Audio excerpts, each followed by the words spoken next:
Hi, Swati, Anupasna. Hi, So how nice are to see you? your faces. Hello, everyone. Hi. Thanks, Gillian. How are you doing? So good. How are you, Pato? Good. I see here there that you have the snow on your background, and here is completely summer. Yeah, it was a cold morning this morning, like 3 degrees Fahrenheit on the way over to the office. I am so excited. Thanks, Gillian, for organizing all of this and putting us all together. You're so welcome. I'm so excited. It's so wonderful to see your faces. Good morning, and I am pleased to be with you here. Yeah, thank you for organizing, Gillian, and all participants, and Dr. John. Good morning. Good morning, Ricardo. Good morning, everybody. Welcome. Good morning. Good morning. Happy International Mountain Day. Yeah, happy. We are celebrating because it's public. Finally, our research project about women and mountains. Gillian, I share with you we are so excited. It's so amazing, Pato. I can't wait for everyone to see it. Buenos días, Viviana. Espero que esté muy bien allá en Oaxaca. Buenos días a todas. Hola, y a Viviana, todos. ¿cómo estás? Hola, Hola. Ricardo. ¿Cómo Buenos andas? días. Buenos Hola, días. buenos días. Estamos muy bien. Tenemos dos representantes de México, entonces. Bueno, en sí es Viviana y yo voy a traducir. Sí, ya sé, pero tú, Ricardo, eres de México, ¿o no? Y yo soy de México y ahora estoy en México. ¡Ay, qué bueno! Y tú estás en Argentina, ¿verdad? Yo soy argentina, pero vivo en Chile. Oh, muy bien. Qué maravilla que podemos estar juntos ahora por medio del Día Internacional de las Montañas. And yeah, it would be great. I hope our students will join us. I told them yesterday, you cannot miss it. So I hope they will join soon. Well, we will have a wonderful conversation no matter what in celebration of International Mountain Day and begin building solidarity among the people on the screen, which is a good thing. And then we will cross our fingers for the people of the UN Mountain Partnership and students to join us. And are we recording the call, right? Yes. We are, Pato, already recording. Okay. Thank you. Yes, it's to share it later with our network as well. I see Samantha's here. Hey, Samantha and Professor Verrier. Hello, welcome. Happy International Mountain Day. Hi, Alexandra. Welcome, Hey, Kimla. Samantha! Hey. How are you? Trying to figure out which webcam I'm on. There I am. Hello, Hey, everyone. Samantha. Happy International Mountain Day. Yes, happy International Mountain Day. And I see a Steininger on here, Gillian. That's my mom. Welcome.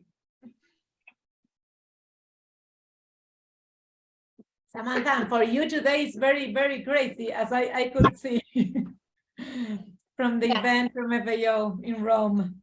This is my treat at the end of the day. So we had a successful event earlier, 12:30 to 2. We launched the publication that Pato was going to talk about, and we had a fashion show featuring some garments made by artisans from the mountains around the world, women artisans. And yes, it's been a long day. And actually, International Mountain Day is Sunday, so there's more ahead. But I'm very excited for all of your presentations today. Great, Samantha, thank you. Thank you for joining us, Samantha. And Samantha, please give a big hug to Ada. I asked the same from Kyrgyzstan. It's so nice for her to be there. Hi everyone, hola, hola. Hola, Sophie. Hi, Sophie. Welcome. Thank you so much for the invitation. Oh, we're thrilled. And Samantha, did you want a minute as I'm welcoming everybody to say anything from the larger events of the UNMP or share anything on your screen as our UN rep? Nothing from my side at the moment, John. Thank you so much, though. You bet. You can always put stuff in the chat if you need to. Morning, Dr. Armstrong. Happy International Mountain Day.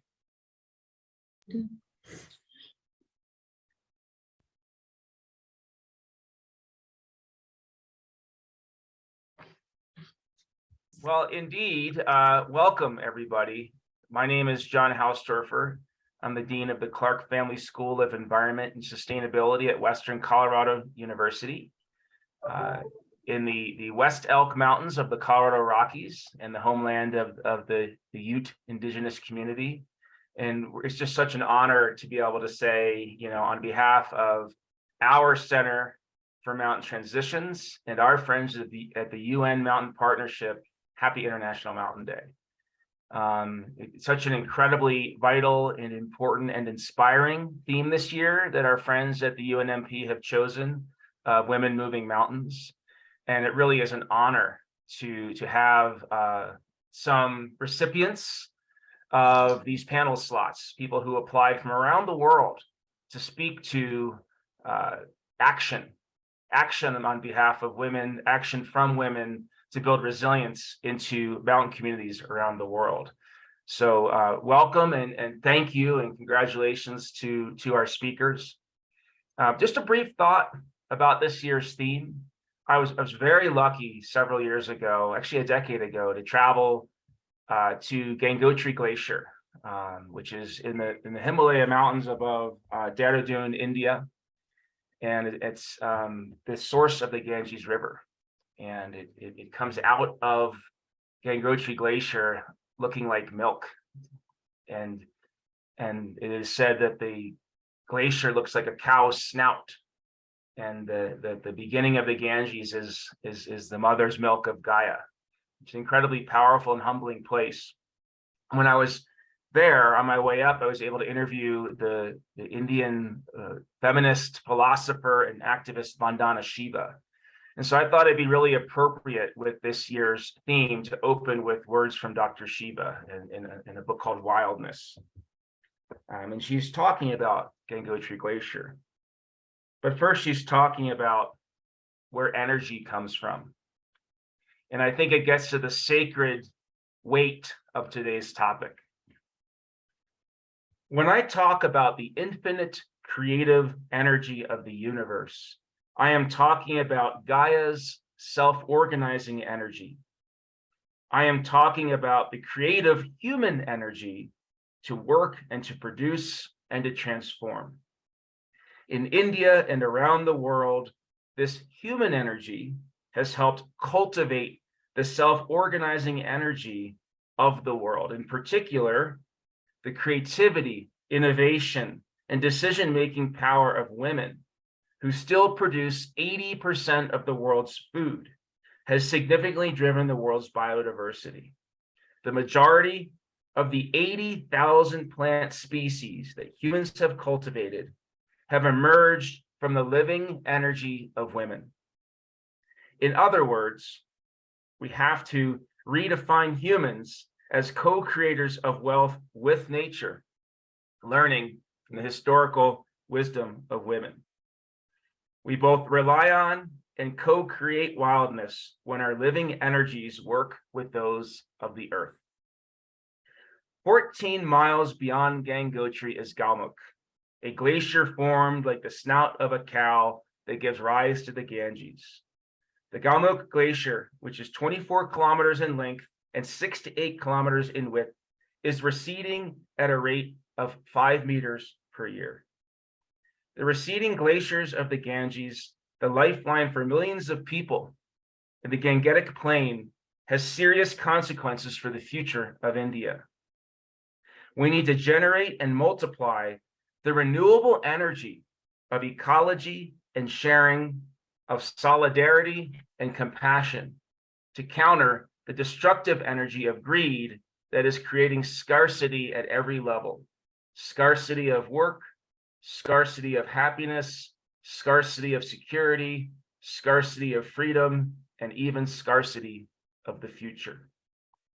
Either we can let the process of destruction, disintegration, and extermination continue unchallenged, or we can unleash our creative and wild energies to make systemic change and reclaim our future as a species, as part of the Earth family. Again, that's from Dr. Vandana Shiva. And, you know, the UNMP makes the point that about 33% of mountain communities face food insecurity.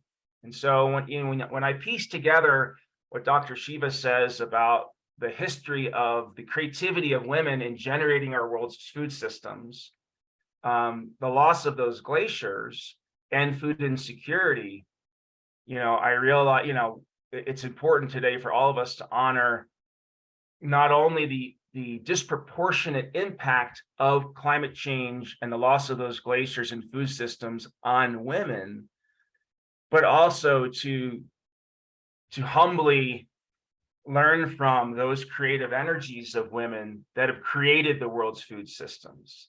And so I hope today is a celebration of the creativity of mountain women that create the wildness of the earth itself. And so welcome. I'd like to introduce our visionary coordinator of today's panel, Gillian Bauer. Gillian Bauer is the Chief of Staff for the Clark School of Environment and Sustainability, very involved in the leadership and the founding of the Center for Mountain Transitions. Her Master in Environmental Management from Western Colorado University in 2020 focused specifically on empowered women of the world's mountains. Let's welcome and thank Gillian. Hello, everyone. Wow. Bienvenidos a todos. Welcome, welcome. Mi nombre es Gillian Bauer. Estoy muy emocionada compartir hoy con todos ustedes. I'm Gillian Bauer, and it is truly an honor to share today with you. As Dr. John said, I am the Chief of Staff of Western Colorado University's Clark School of Environment and Sustainability. I also earned both of my degrees from Western Colorado University out of the Environment School as well. I earned my Master's in Environmental Management in Global Sustainability in 2021, and also my Bachelor of Arts in Environment and Sustainability in 2017. As someone who was fortunate enough to be raised with a close relationship to the mountains, I always felt that I had a keen understanding of their importance. The mountains almost demand recognition, right? They sort of emanate that importance. It's easy to see. But I soon learned as a student that mountains are so much more than their peaks. I learned the complexities of their water systems, their role in energy production, their importance in resource extraction, including the extraction of minerals, timber, agricultural products. I learned about the many communities that are dependent on mountain tourism to fuel their economies, communities like the one I live in today. I learned that for Indigenous communities, the mountains are so much more than these ecosystem services. They're kin. Ultimately, I learned about our dependence on mountains. Simultaneously, I came to know that mountains are uniquely vulnerable to the adverse effects of climate change. Mountain communities struggle with low adaptive capacity, as many of our communities have limited livelihood options, typically relying most often on tourism and agriculture.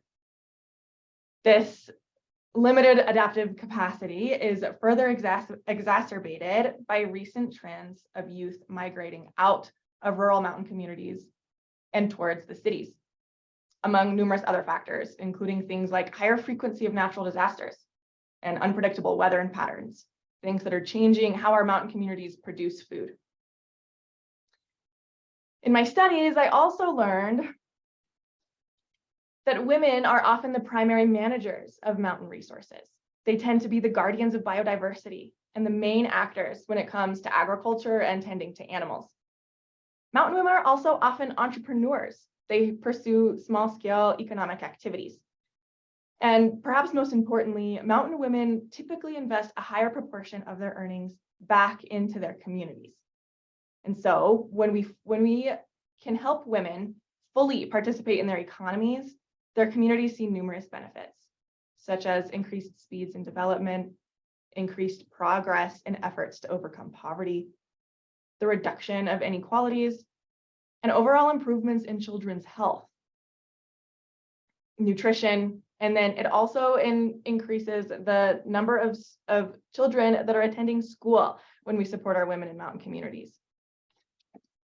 Similarly to mountains, however, mountain women disproportionately face increased risks associated with climate change. They often are excluded from making decisions that affect the management and use of the local resources that they're so tied to. They often lack basic rights, like lacking access to ownership and land tenure rights. Sometimes they lack access to education, health services, and other vital trainings to keep them successful in their communities. Regardless of the fundamental roles that women play in their communities or their increased vulnerability to climate change, it became apparent to me that women's voices were being unheard. And so, for my graduate work, I asked the question, how can we strengthen resiliency in our mountain communities? And while I was a grad student, it was right at the height of the pandemic. And so I chose to tap into a particularly relevant resource at the time and now, which is connection. I sought to strengthen the ties between mountain communities across countries and even continents to collectively strengthen our adaptive capacity by two simple avenues, which is sharing knowledge and sharing resources. And I knew, without a doubt, the voices that I thought were most worthy of this platform belonged to the mountain women. So I had the unbelievable opportunity to get to know a handful of incredible mountain women from around the world. And it was really pretty simple. I asked them to share their stories, if they'd be willing to allow me to share their stories. I asked about how they live, and I asked for their insights and life advice. And at the time, you know, I earned my degree really recently, only last year, and I'm in my early 20s, very young, and it was really transformational for me to get to sit down with these women and interview them and just ask them to share their wisdom. It was unbelievable for me to get to have this experience. And so I knew that, you know, I couldn't keep these insights to myself as near and dear as they were to me. And so I decided to publish my conversations with them in a podcast, which I titled Mountain Women of the World. So I'm sure you can imagine when I heard of this year's International Mountain Day theme, Women Move Mountains, I was just bursting. so excited to dive back into this work and to see the global recognition that mountain women are receiving. So I wanted to, also point to the fact that it's such an honor for me and really so exciting for me to be building this network with all of you. When I met Patricia or Pato and I heard of her Mountain Women of the World network, I'm sure you can imagine again how I was just squealing, like, what? This is crazy. So really, it's such an honor for me. I wanted to take a quick minute to share just the opening of my podcast that I created, kind of a shameless plug for you to go and check out some of these women's stories.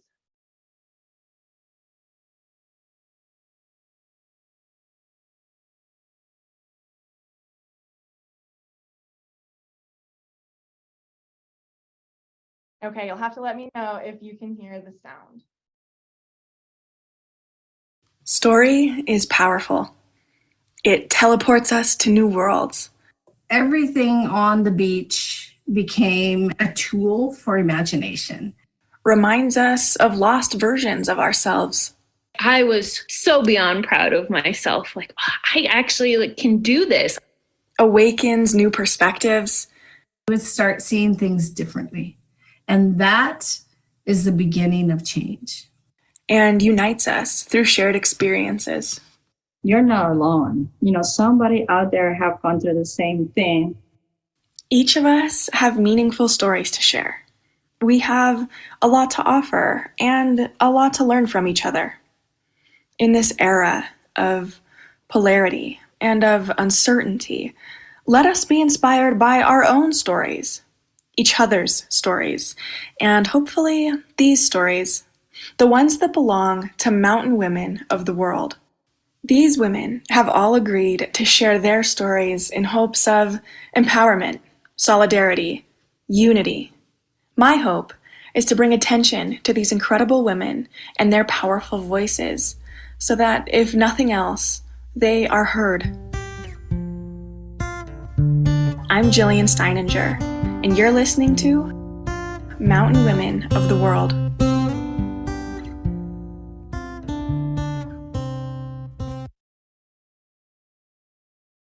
It never gets easier hearing your own voice like that.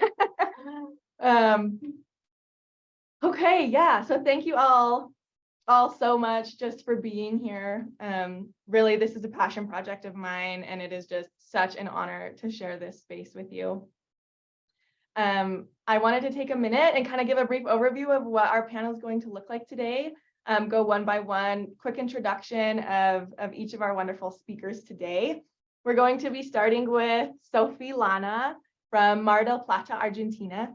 She is a PhD candidate in Sociocultural Anthropology at UC San Diego. She studies what melting glaciers produce in the central and tropical Andes. She has her BA in International Relations from the Universidad de San Andrés in Buenos Aires and an MA in Latin American Studies from UC San Diego. Her previous research centered on gender and sexual violence in prisons in Ecuador and clandestine detention centers in Chile. Sophie will be followed by Viviana Bautista Gaitan, who is from Oaxaca, Mexico. She is Mixteca and proudly speaks, writes, and understands her indigenous language. She works with the Organización de Mujeres Mileniadas, an organization dedicated to the cultivation, care, and traditional use of agave pulquero for the resilience of her community. Viviana will be followed by both Upasna and Swati, who are both from Uttarakhand, India. They both earned their Bachelors of Science in Forestry and Natural Resources, as well as their MS in Environmental Science from Doon University. They both have extensive field training in forestry, herbal health, and nursery management. Upasna and Swati will be followed by Alexandra Howard, who is a PhD candidate in the Mountain Bat Lab at the University of the Free State in South Africa, studying ecosystem services of bats in local apple fruit farms. Alex's research aims to calculate the socioeconomic value of the pest control services provided by insectivorous bat species in agroecosystems by combining acoustic monitoring, molecular diet analysis, stakeholder perceptions, and agricultural data. As part of the Afro-Montane Research Unit, Alex is also the lab manager for BioBlitz biodiversity surveys, which are conducted in the Drakensberg Mountains in collaboration with over 35 researchers and students from institutions across Southern Africa as a multidisciplinary team investing social ecological resilience projects for local communities living in the mountains. We will be concluding our panel today with insights from Patricia Brower Moreno, or Pato. She is a co-founder of Mujeres a la Cumbre and also a co-founder of the Mountain Women of the World Network, who have their exciting publication that was just released today. Finally, Pato will be followed by a quick Q&A session that's ran by our Dean, Hausdoerffer. Thank you all so much for being here with me today. I am so excited to pass it over to Sophie.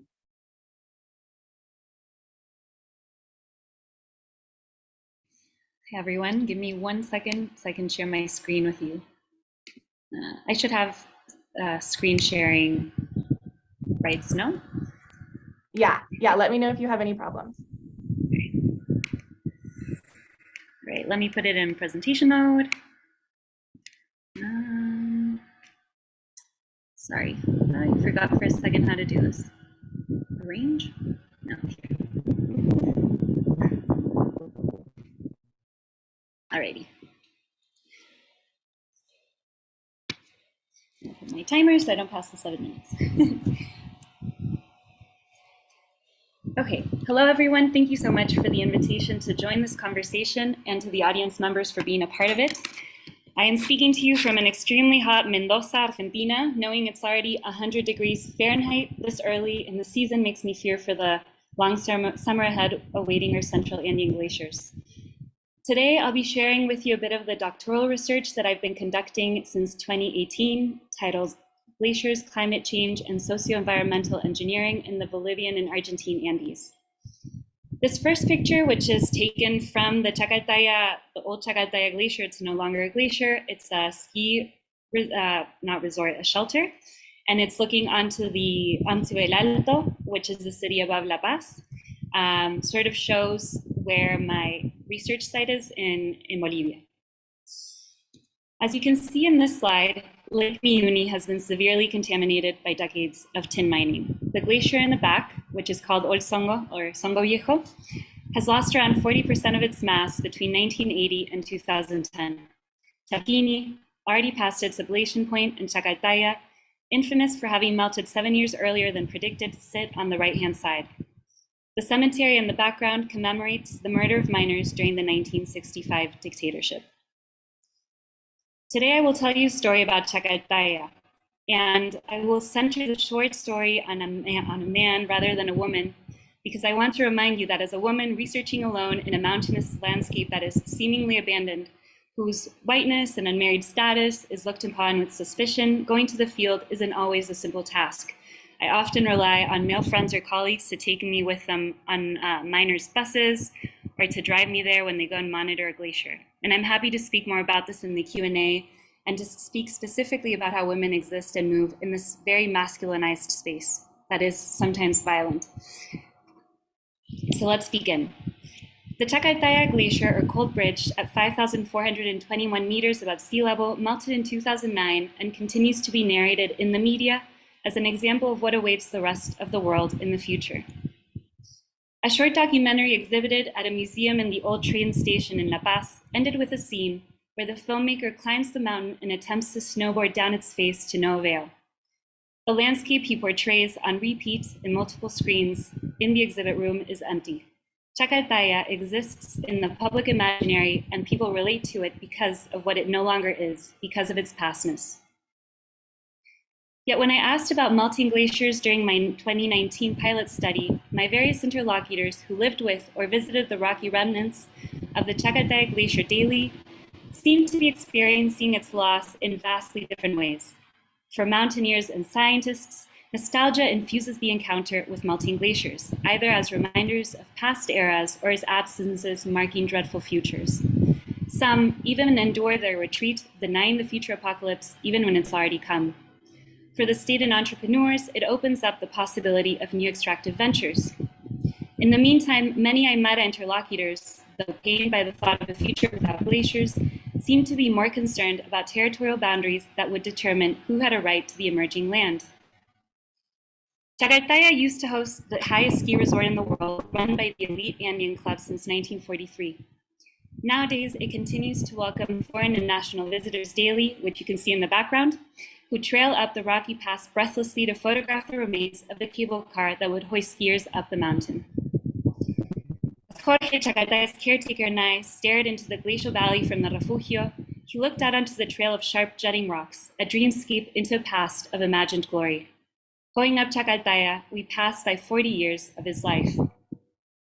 This is where a family passed away, where the vizcachas always lay in the sun, where the miners used to play, where the miners' children used to play, I walk this way many times a week. Sometimes there's no transportation. I always take my radio with me for when I'm alone to keep my spirits high. You can't be angry or upset in the mountain. You always have to be calm and happy to be here. When I first met Jorge, he presented himself as a member of the Club Andino, a skier, the rite of passage into the club, and an adventurer. I'd heard stories of him, knew of him as the caretaker who continued to go up Chacaltaya daily even after the glacier had melted, even after the club had split, an elite club which he never gained full entry into. The ski slope was right there. People would come from different countries, but then there was a shift in 2005. Our glacier had reduced itself. We lost much of the glacier. People would say that snow is eternal, it will never melt, but little by little, since 2000, it began to reduce itself daily. There was only a ski lift there. This is how you would get off it. I took in the room we sat in, wood plies clinging onto each other above our heads, walls dripping with age. Absences, silences, and omissions seem to have reconstructed the imaginary of a landscape that continues to be riddled with life. As another Muni Valley dweller, Don Luis, while keeping his body bent towards his llamas grazing on the field below the Charquini Glacier, warned me, this place may look abandoned and solitary, as though there is nothing there, but it is not true. There are eyes everywhere. Be careful. When I stayed at the shelter or refugio at the foot of the Huayna Potosí mountain, a young guide desperately told me, las montañas están queriendo desaparecer. Mountains are wanting to disappear. Doña Irma, the owner of the refuge, likewise told me, we see them disappear every year. Me entristece mucho. Water is life. However, in spite of their pained faces, thinking back to the drought of 2016, when truckloads of lake water traveled to La Paz and people desperately picked the surface of glaciers, hoping to tap into an underground well, every conversation that began with melting glaciers naturally led to topics like conflicts over land limits, love affairs, measuring techniques, mining rights, and the decreasing income of tourists. Yet upon speaking with a scientist about melting glaciers, she worried that the transforming valley was being represented by numbers and graphs that effaced the conglomeration of actors that made it, whether it was Aymara community members, pastoralists, rock pickers, miners, tour guides, tourists, and scientists. She said, people here just want to be recognized as existing. In a landlocked country like Bolivia, where rapidly melting glaciers are leading to an increased reliance on rainfall to survive, climate change is and will be devastating. Yet my fieldwork in 2019, starting in 2019, has taught me that we cannot homogenize people's experiences of climate change and its impacts, which are bound by very specific historical, political, and social factors, and at the same time exist within a globalized world. In a place like Latin America, whose diverse history and peoples often get clumped together, and in the context of climate change and its ensuing adaptation policies, paying heed to those differences matters. For this reason, rather than thinking of climate change as a determining factor in the transformations being experienced near sites of glacial melt, comparing two places, in the case of my research, that share characteristics like La Paz and Mendoza, but that are patterned by distinct factors, may bring to the fore the ways in which climate change additionally impacts existing territorial and resource conflicts at sites of glacial melt.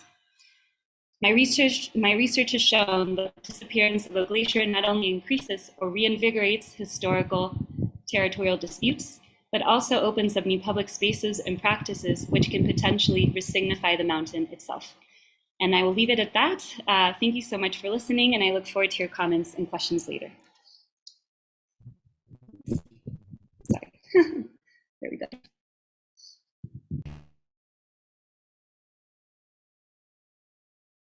Amazing, Sophie, thank you. We will move to Viviana. I will share the slides.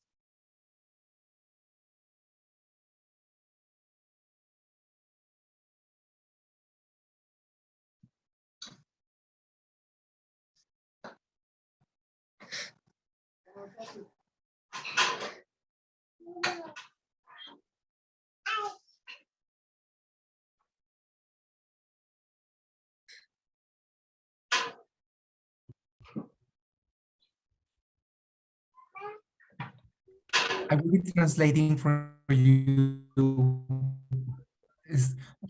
Viviana, yo traduciré para usted. Puede empezar cuando guste. Hola, buenos días. Mi nombre es Viviana Bautista Gaitán y me toca ahorita representar a la Organización de Mujeres Milenarias.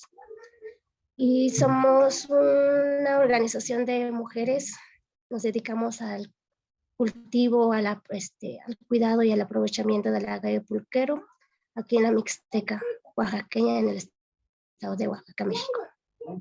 Good morning. I am Viviana Bautista in representation of the Organization of Millenarian Women in Nochistlán, Oaxaca. They are pulque producers and a community of women. Adelante, por favor.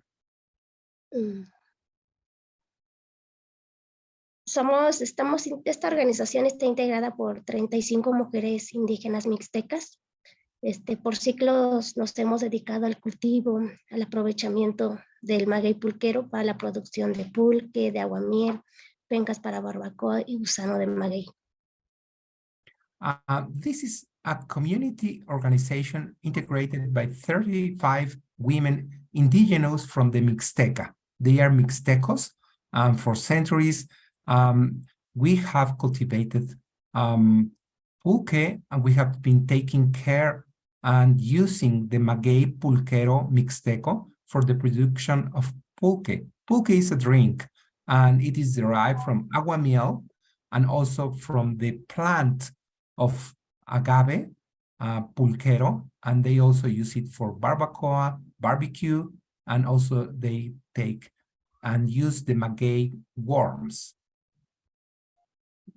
Sí, podemos decir que el maguey pulquero ha sido el vital líquido ante la escasez del agua en temporadas de sequía y el sustento económico de varias de estas familias. Al momento de producir pulque y venderlo en el mercado, pues ya genera un ingreso adicional a estas familias. Maguey pulquero, the pulque drink, has been the vital liquid to face the scarcity of water in the drought seasons. And it is also the foundation for the economic of the families when they face economic problems. Adelante. Pues nos llamamos mujeres milenarias porque somos mujeres indígenas y como mujeres pues somos el pilar de nuestras comunidades porque conservamos. Somos las promotoras de transmitir los conocimientos, los saberes tradicionales, lo que hacemos en la vida diaria. And they name themselves millenarian women because they are indigenous women and they are the foundation, the pillar of their own communities because preserve and also transmit the traditional knowledge and the language and the culture. Sí, Viviana. Esta organización nace en el 2017, pero con la finalidad de visualizar el trabajo que hacen las mujeres dentro de la comunidad a partir del aprovechamiento del pulque, pero también de otras actividades en su vida cotidiana, que es desde la producción del sistema milpa, artesanías de palma. This organization was born in 2017 with the purpose of making visible the hard work that women do in their community and also the cultivation of maguey pulquero, but they also do other agroecological systems like the milpa. Sí, Viviana. Y estamos en 3 municipios de la zona norte del distrito de Nochistlán. Tenemos unas altitudes superiores de 1,500 a 2,900 metros sobre el nivel del mar, una precipitación de menos de 700 mililitros al año, un alto grado de deforestación, sobrepastoreo y sobreexplotación de los recursos, pérdida de suelo, desempleo, migración, y somos el 95% de población indígena mixteca. We are a community in 3 municipalities of Oaxaca, Santa Maria Pasco, Asunción Nochistlán, and San Miguel Chicagua. Their locality are from altitudes above 5,000 feet to 9,500 feet. Annual precipitation is less than 700 millimeters with extended deforestation, overgrazing, and overexploitation of natural resources, loss of soil because of soil erosion, unemployment, and migration. And in these communities, 90% of the population are indigenous Mixtecs. Y todo lo que hacemos empieza desde la selección de plantas madres. Esta selección de plantas la hacemos a través de seleccionar la planta que va a ser la que vamos a dejar para que produzcan las semillas. Y teniendo las semillas, los mandamos a producción de plantas en vivero.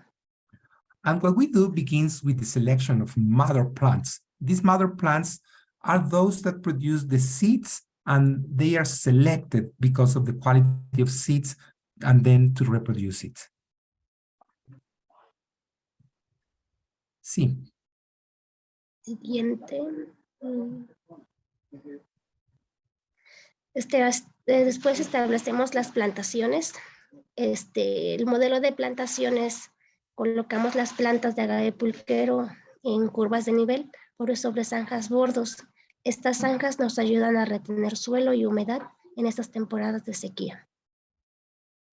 And then they come with the establishment of maguey plantations, and they use techniques combining ditches and modifying the slope to retain soil. This is accompanied with cultural activities also in the community.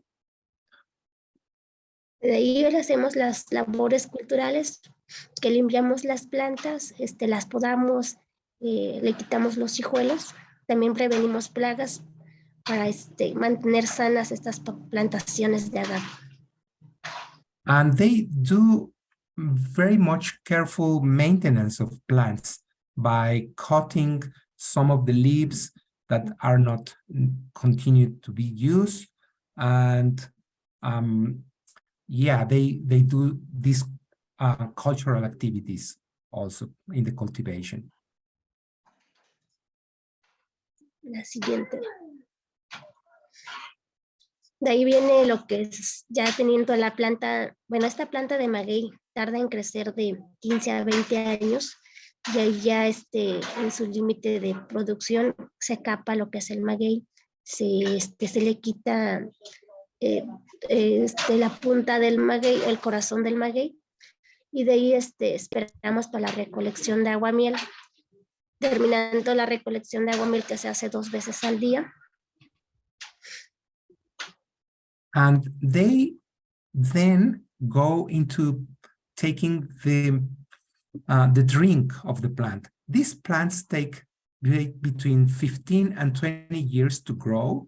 And when they are mature and they get to the point where you can harvest it, then it's necessary to cut the stem of the plant and then remove the heart of the plant. And then there is the juice of the plant, which is called aguamiel. Sí, Viviana. Se recoge de 2 a 4 litros diarios. Y lo que terminando, si se regresan a la diapositiva, por favor. The previous slide, Gillian, before. Previous, one before. Yes, that one. Adelante, Viviana. Otra diapositiva aquí. Recolectamos de 2 a 4 litros diarios. Ya teniendo el aguamiel, lo mandamos a las ollas de fermentación, que son los tinacales que están en las casas. Y se revuelve lo que es el pulque de semilla con el aguamiel y empieza un proceso de fermentación. Ya pasado el proceso de fermentación, el pulque en 2 horas pues ya está listo para consumirse. And then they collect the juice from the plant and from the agave, and then they fermented it. Fermentation takes some time and days in the barrels. And from this, they mix it with seeds from the plant. And then in 2 hours, it is ready. And pulque is a very nutritious and delicious drink. Sí, Viviana. Sí, siguiente. Ya con desde nuestros inicios hasta el día de hoy, hemos logrado establecer 30,000 plantas de agave pulquero acomodadas a curvas de nivel en zanjas bordos con el apoyo de fondos semillas y el Fondo Internacional para la Agricultura y Slot Food. And they have established around 30,000 plants of maguey pulquero, and they use terraces in the slope of the mountains. And this has been supported by the Fund of Seeds and also the International Fund of Agriculture, Slow Food. Hemos logrado documentar un libro que es el Diagnóstico Social, Económico y Cultural del Pulque en nuestro municipio, con el apoyo del Fondo Nacional para la Cultura y las Artes, que es FONCA y Seculta. And they have published a book about the social, economic, and cultural diagnostic of the pulque in the municipality of Santa Maria Pasco. And this was funded by the National Fund of Culture and Arts in Mexico. Nos hemos logrado integrar como organización con más de 50 productores de pulque y creamos lo que es el baluarte Slot Food Maguey de la Mixteca oaxaqueña. And they have integrated as an organization, and they created the so valued slow food maguey of the Mixteca oaxaqueña. Y también hemos logrado crear lo que es la ruta ecoturística del pulque mixteco. Lo que hacemos con esta ruta ecoturística es dar a conocer las actividades que hacemos dentro de la comunidad con el maguey pulquero. And they have created an ecotouristic route of the pulque mixteco, and with this they diffuse and they promote people to know the activities of pulque culture. También hemos participado en una prueba piloto para la certificación participativa para baluartes Slot Food, donde los mismos productores puedan certificarse para garantizar un pulque de buena calidad. And they have created and they have made the pilot certification, which is participatory for baluartes slow food. And this is to make possible for producers to be self-certified and certifying the quality of the pulque. También hemos logrado incorporar el pulque de nuestra comunidad dentro del catálogo de bebidas tradicionales del estado de Oaxaca, donde antes no estaba reconocida esta bebida que se producía en el estado.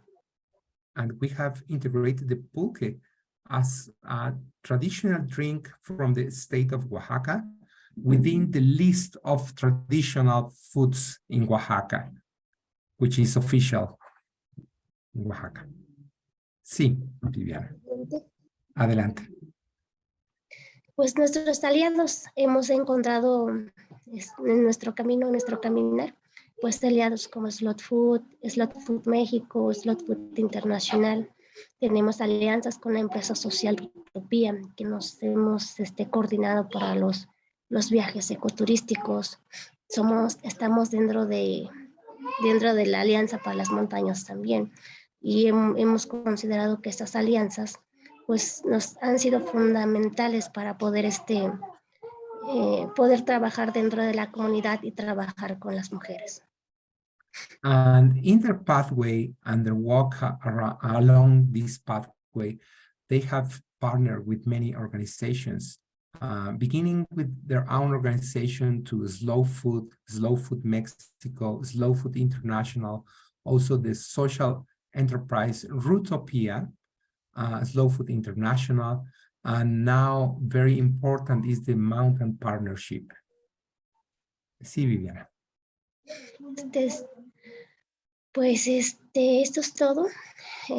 Hemos considerado al maguey pulquero como una planta generosa para nosotros en la comunidad, porque a través de ella hemos logrado conservar nuestra biodiversidad, hemos logrado reducir lo que es la migración de jóvenes. También hemos logrado en esta parte, organizarnos como mujeres, ¿no?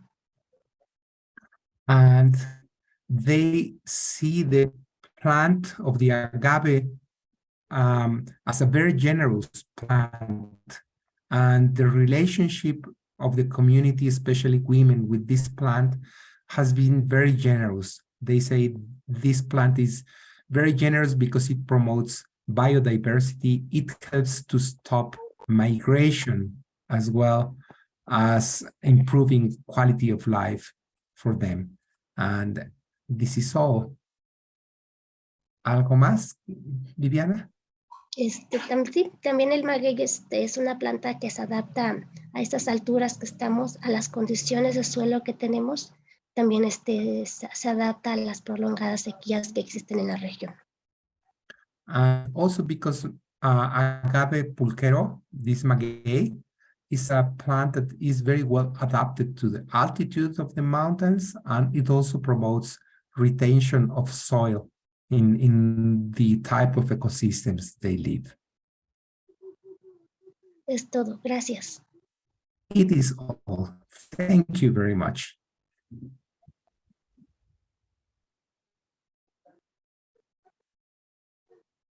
Amazing. Thank you, Viviana and Dr. Ricardo.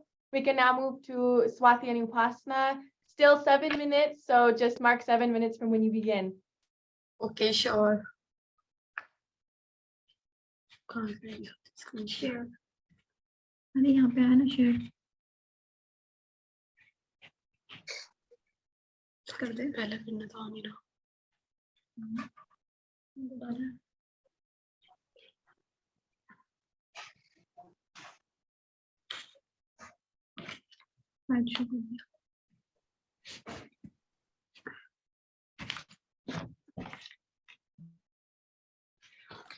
Hello everyone, I am Upasna Thakur from India. Firstly, thank you to Colorado University for giving us an opportunity to speak on International Mountain Day. The theme of International Mountain Day is Women Move Mountain. First section of presentation is Introduction of Mountain. As we all know that mountains support the life of system, aesthetic and cultural values and economic of the people. Since the beginning of time, people have relied on mountain resources either directly or indirectly for their livelihood. India is famous for its diversity, have a wide variety of plants having medicinal value used by all sections of the society.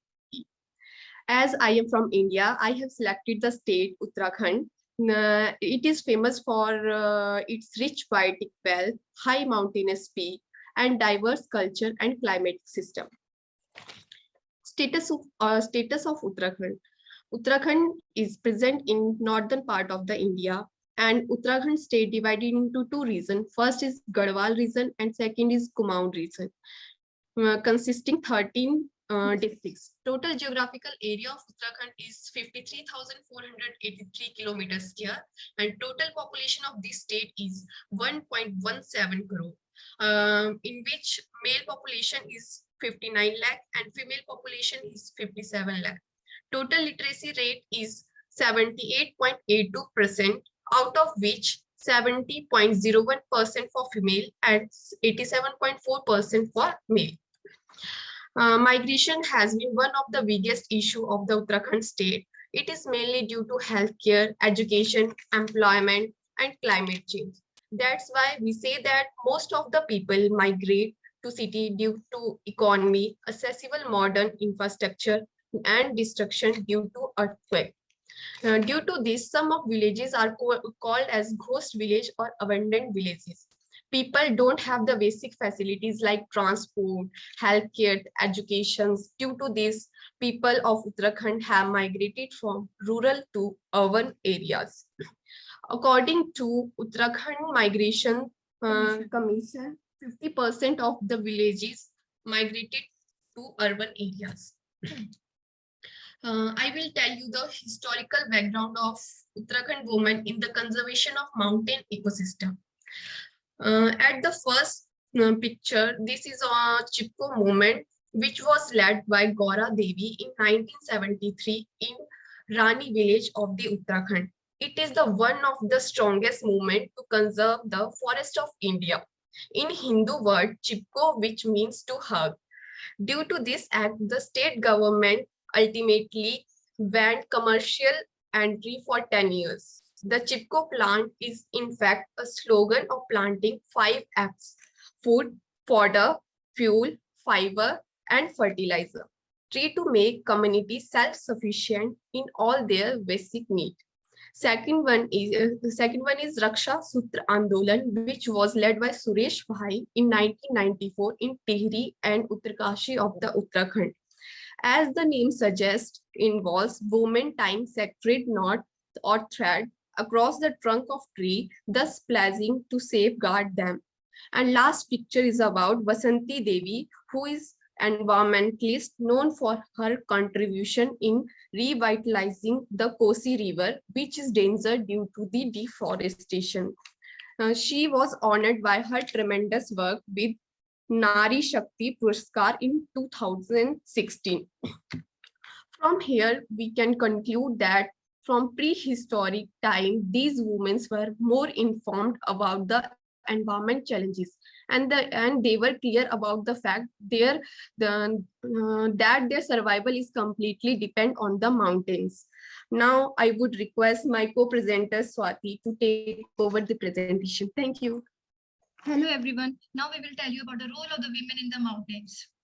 As Upasana told that migration is a major issue in Uttarakhand, so most of the men of the families are working outside due to lack of industries and employment. Women in the hill state of Uttarakhand, they are working from the morning, and the basic responsibilities are nurturing the children and livestock, going out for fodder, fuel, and drinking water miles away, and collection of the NTFP for sustainable living. And these mountain women, they are more informed about the environmental challenges. They understand the value of the nature and necessity of conservation. So we can say that their survival is completely dependent upon the nature, and they know it very well. Role of women in the biodiversity conservations. Mountain women, they are crucial to social and economic growth as well as environmental protection. Women, we know that the custodian of the traditional knowledge due to migration, this knowledge is confined within these mountain women and cannot pass on to the next generation. Best part is that other than the work and life, they are conscious about their surrounding, common space like forest, mountain, water bodies. They work diligently towards maintaining them. There are some local festivals in Uttarakhand like Harela, Igas, Fulari, where these mountain women collectively plant trees or celebrate the seed sowing. Plantation drive is a part of their tradition. They also manage the natural resources.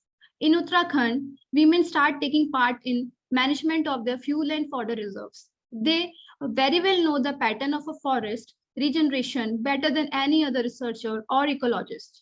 These women, as they directly depend on the forest, they know the flowering, fruiting, harvesting seasons of the particular plant species. They have also constructed small structures, as you can see in the picture down below. This is called chalkal in their local language to conserve the soil water. So we can say that it is impossible to overstate the importance of the resource management, biodiversity preservation, water security, and food security. During my graduation days, we have carried out the village survey in the Tehri district of Uttarakhand, where we interacted with these mountain women to know about their daily course and their connection to the nature. In the first picture, you can see that women are sharing their traditional knowledge to these young generations through storytelling, tales, and rituals and traditions. And in the third picture, we are discussing with these women to know about their daily course of work and how they are connected with the nature. Women play a significant role in conserving the heritage of mountains. It has been observed that women in the mountain regions have performed the majority of the job utilizing the indigenous resources with the idea that local empowerment is the path to sustainable development to enhance the socio-economic status of women. In the first picture, this old lady is making the basket of bamboo. And in the second pictures, women in the Uttarakhand states are nowadays running homestays to promote the sustainable tourism. And they are also making the handcrafted woolen and they're selling to the markets. And here I conclude my presentation by saying that we as a women from cities feel so entangled in our complexities that sometimes we forget to appreciate what we have and feel gratitude for it. Something that we all should learn from these women, that despite of their limited demands, desires, and finances, yet even when they talk about their sorrows, they sort of laugh about it. They are happy amidst the challenges of life. Thank you.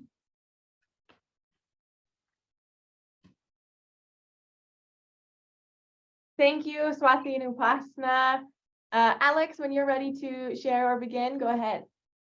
Great, thanks, Gillian. Sorry for the long introduction, but hopefully it will save me some time. Yes, so I'm going to do a different take.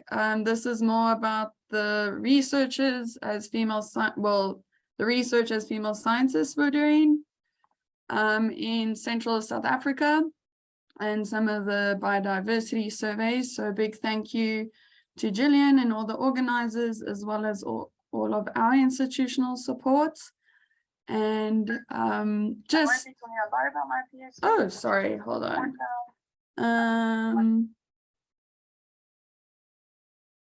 I see I've used the one, oh, stop sharing. Sorry, I see it's the one with the slideshow. Okay, let me try it. Save. Let me open again. Sorry about that. Hopefully no recordings this time. Play narrations. Okay, let's try again. Share. Can everybody see? All good.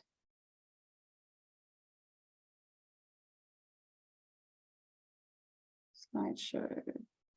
Okay, so the PhD in a nutshell, in terms of, I'm looking at the pest control services and agricultural ecosystems. So there's a lot of apple farms in this area below the mountains. So for the last year, I've been doing acoustic monitoring of bats. But what I think is relevant and important, and what everyone's been referring to today, is engaging with the relevant stakeholders and communities before starting research projects. So surveying and meeting with all the apple farmers before, during, and after the PhD, and really co-designing the research project to make sure it's relevant and helpful to communities has been really empowering. And that also helped us identify where the bats are. They were already staying on the apple farms, and to see how we can look at, let me just hide this. See how we can use bat boxes and, man, I'm not winning today. Ah, there we go, hide floating meeting controls. Use bat boxes to help promote pest control. And then finally, wow.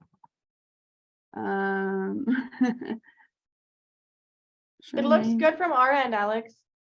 Is it fine? Yeah, it looks good. Ah, there we go. So yes, I'll be doing molecular analysis. So we work in an area where there's not a lot of biodiversity surveys that have been done before.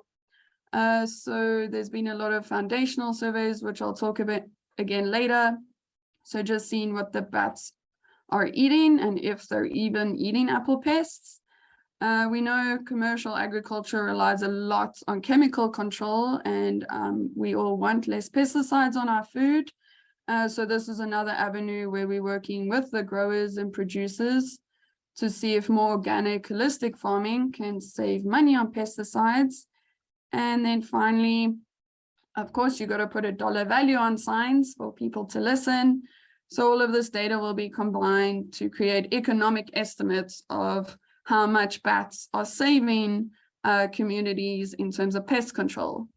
But for today, I wanted to talk a bit more about the work we're doing in South Africa and Lesotho.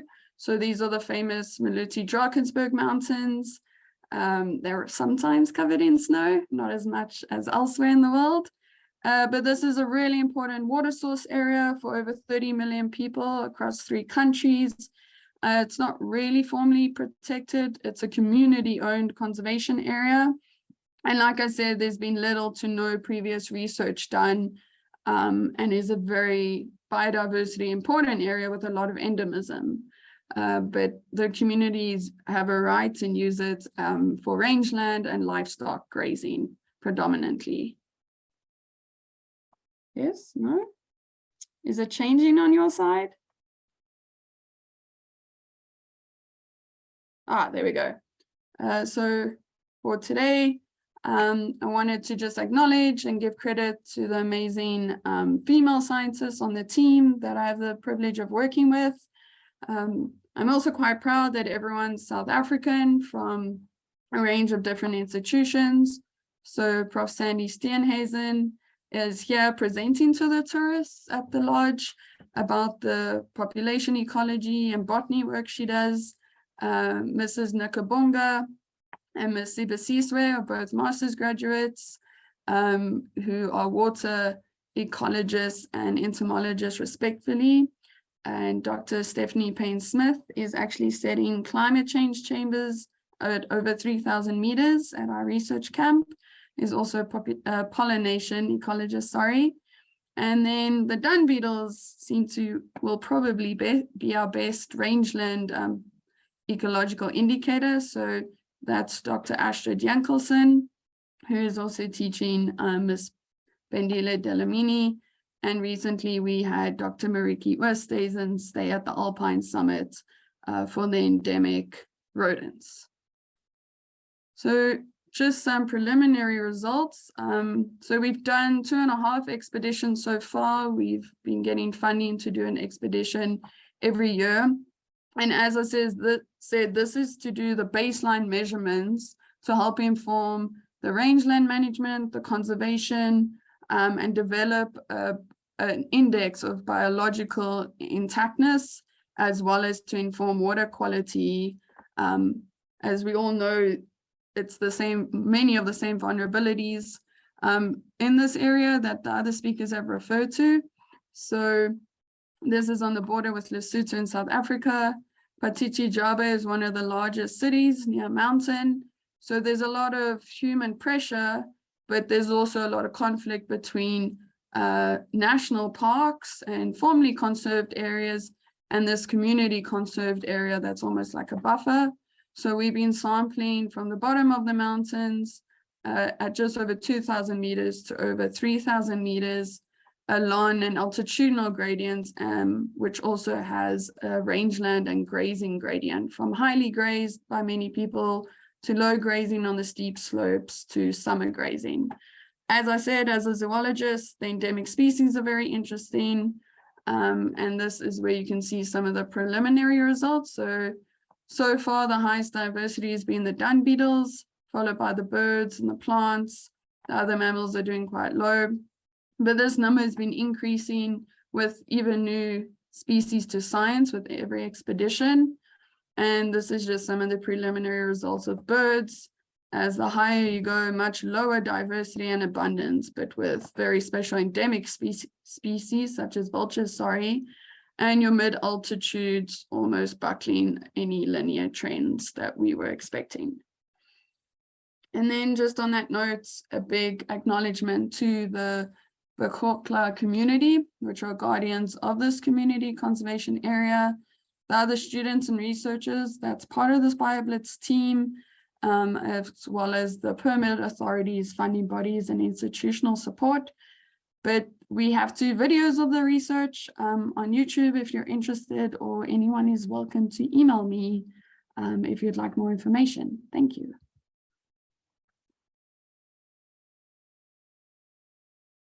Amazing, Alex. Thank you so much. Okay, now it is my great honor to take a little bit of time to introduce my partner in the development of this panel here, who is Pato. I actually have a quick video that I wanted to share that I think captures who she is and the work that she does.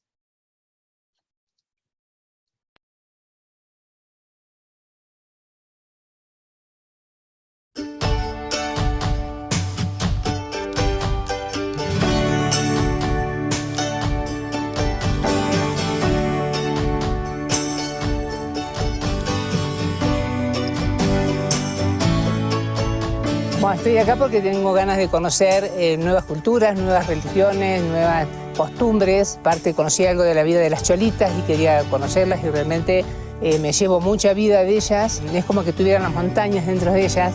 Bueno, la verdad que estoy encantada de estar acá y conocer a todas estas mujeres. Y me vine a esta experiencia con Mujeres a la Cumbre porque tenía muchas ganas de conocer a las cholitas escaladoras, de tener una experiencia también de Bolivia desde una perspectiva diferente, compartida con otras mujeres de distintas partes del mundo. Siempre viajo con mi esposo, con el grupo, con mi familia. Bueno, quería ese desafío de poder ver si era capaz de hacer algo sola. Me anoté para el viaje y bueno, y lo logré. Y vine y logré mi desafío. Subimos a 2 montañas de 5.000 metros que nunca había subido. Quería conocer la cumbre, quería participar de las mujeres de la cumbre, ser una más y poder empoderarme, esa famosa palabra que es tan difícil. Creo que lo logré, ver lo que es el cielo, juntarse con una montaña, las nubes, la altura, el poder hacerlo.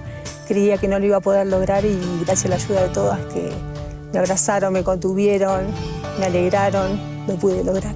Estou muito contente, muito feliz, porque me senti muito acolhida, muito bem recebida, com muito carinho entre todas nós, pensando em las cholitas, em mulheres que continuam a valorizar sua ancestralidade, sua cultura.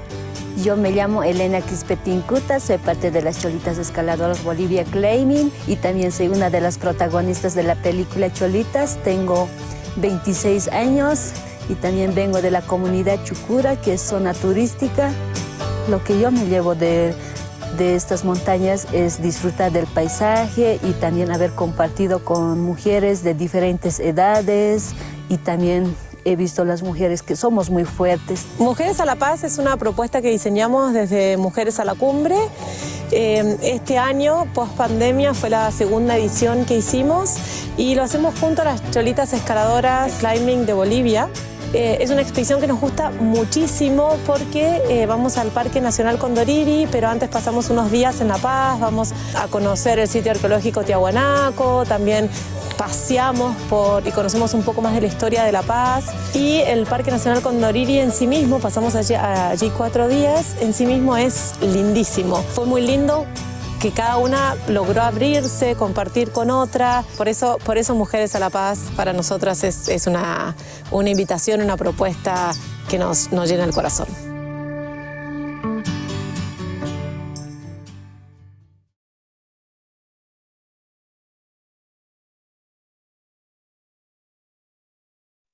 Well, Gillian, thank you so much. I'm quite nervous, I should say, after all the presentations. But well, I after all our conversations, and special thanks to Samantha from Mountain Partnerships from FAO that introduced me with Gillian. We know this is a long relationship starting from now, so I'm super excited about this and for this event. Thanks Gillian and the university for organizing and putting all of us together. Well, bear with my English, it's not perfect, so you will see that I have a lot of text on my presentation that is to have more support, I should say. And the idea after my conversation with Gillian was to share with you, well, a little bit about Mujeres a la Cumbre, and I think the perfect summary is there in that video. To talk about the Mountain Women of the World Network, because it's like a tipping point for us, and our recent publication of our research that we still have a second part, and also as a next step, a project that we are carrying out to Aconcagua. So that is the idea, and also to share maybe some, if we have time, Gillian will tell me, to share some case studies or the stories from these women from different parts of the world. I will try to be quick on this. Let me share the screen first, and I can start sharing some of these voices, actually, mainly. So as you saw, Mujeres a la Cumbre is actually it's an enterprise. I'm one of the co-founders. Here is Belen also. And unfortunately, Poppy is not able to join us because she's working in Aconcagua. She's a high altitude mountain guide, and it's the high season for her. But the three of us found in 2018 with our first expedition to Kilimanjaro with Mujeres al Kile. We founded Mujeres a la Cumbre as an enterprise. We should say it's an enterprise, but we have like two main goals from this enterprise. One is, as you saw, is to bring the mountain closer to women that usually don't go alone to the mountains, and they can find on us the logistical support, the human support, we empathize a lot with them, but also the idea is we have two main goals on this, to create and to promote or maybe to create the environment for their own journey and for an inner transformation, but also we have a social approach or a social side that is very strong for us.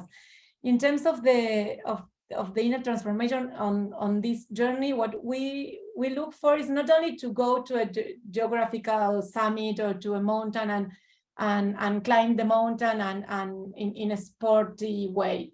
It's just to be able to connect with yourself, to connect with your peers along this journey, to connect with the local women that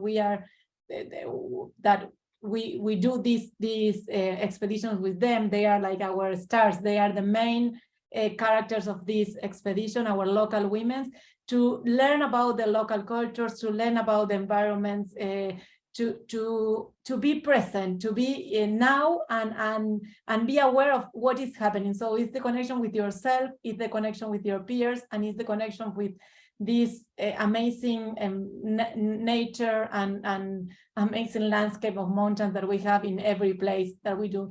That's why we always say that one of our main goals is this inner transformation for each of the women that are a member of this expedition. It's not only us as a guides, the local guides, it's also for these women that chose us to do this together. And in order also to promote this inner journey, we created it's still in progress of improvement, of course, always we are looking for an improvement, but it's a travel journey or like a Pitacora, where we promote some reflections. The idea is to share these reflections together in a group, but also give some time to do it individually in order to think about self-awareness, self-confidence, and to get to know more about you, as a person, but also to be very aware of who is the group that you are going with, who are those women that are also your guides, and to be aware of the environment and the nature and the landscape. This is super important for us. It's not only to go and walk and do a trekking and maybe to have a success summit in the mountains we visit. And as I mentioned before, our second goal, I would say it's not the second goal, because actually it's the main goal for us in terms of is what mobilize and is our main passion and our excuse to do all of this, because the idea in every place that we go, we look for working with local women, with local porters, with local guys and women. Always. Sometimes it's hard. For example, the first time we went to Kilimanjaro, it was not that easy for us to find especially mountain women. Yes, was able to join, to get a group of mountain porters and assistants, but no mountain guides, because they were not able to get the license at that moment. But we try to promote that, to be able to be with them, and also to work together. When we go to an expedition with these local women, they are our guides. We of course, we look for the safety of the entire group, but they are our guides, and they are our inspirations. And I would say they are like our stars. And it was super nice for us when we started working with Las Cholitas Escaladoras in Bolivia. They told us that they usually go as a cook or as an assistant or as a porter, but not as a leading guide in the mountain. That was like the first time for them being there as the leader of the group. And for us, it was very inspirational. And of course, we learned a lot of each other while we worked together. And this connection starts before the trip, because usually we connect them because of our personal experience going to the mountain. And then after this expedition with our women, this connection with these local women is still live. We still are in connection with them, I would say in weekly basis, trying also to build together some projects to bring in some promotion, some social opportunities, because the idea in every place that we go is also to work in capacity building with this group of women, trying to, I don't know, like giving some tools in terms of leading groups, giving some tools in terms of communications with the clients, in terms of marketing, why not, in social media, not in the technical aspect, because sometimes usually they have those technical aspects already covered, but yes, in the other aspect where we can be of an value added.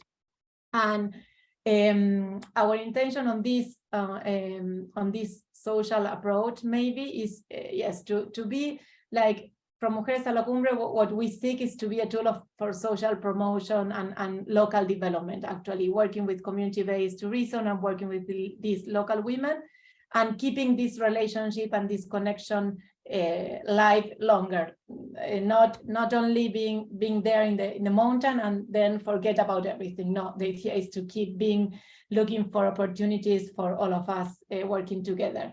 And especially because all of these women, they are locally a role model for other women. So we know that working with them, empowering them, and collaborating together, they will be a tool to support and to empower other women locally. That happened in Bolivia, that happened in Kilimanjaro where we work, in Nepal, also working with empowering women of Nepal and Three Sisters. So that's why for us, this social approach of this social side is the skills and is what inspires us the most, actually. And well, this is like the summary of what Mujeres a la Cumbre is as an enterprise or social enterprise. But thanks to Mujeres a la Cumbre, and I would say that thanks to the pandemic, we got connected with other organizations working with women. Some are enterprises as like us, some are non-profit organization, and some are a non-formal a group of women.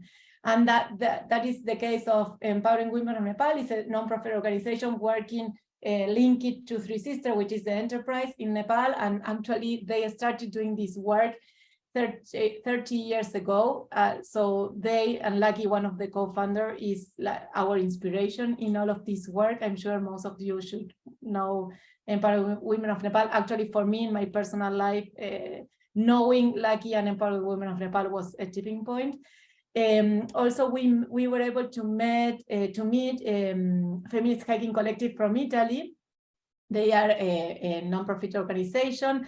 Then through Ekene, who is our woman guide in Kilimanjaro, and she founded this Kilimanjaro Women, and now is Wonder Women. We wanted to have her on this group of network.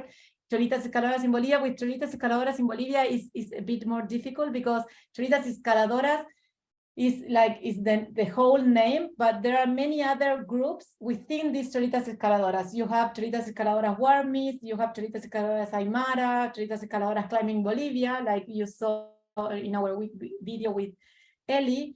And we try to work with all of them together. Sometimes it's not that easy because they are in different groups and they have sometimes their conflicts.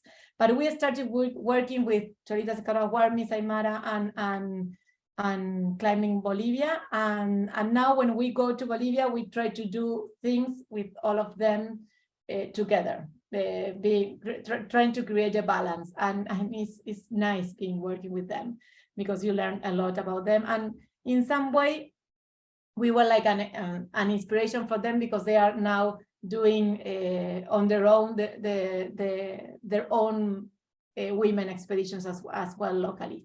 And then, sorry about that parenthesis, also on this Mountain Women of the World Network, we have Mujeres a la Cumbre, women who hike from Kenya. which is also an enterprise, and Top Ward Group that we met them thanks to Mountain Partnership Network as well, and their connection with this group from mountain women from Kyrgyzstan. So we got together thanks to a webinar we did for Mother's Day. I think it was in 2020, no, March 2021, but we started our conversation thanks to the pandemic before, and one of the results or the products from our network was that webinar. And thanks to that webinar, we got closer also to Mountain Partnership because we are part of Mountain Partnership Network.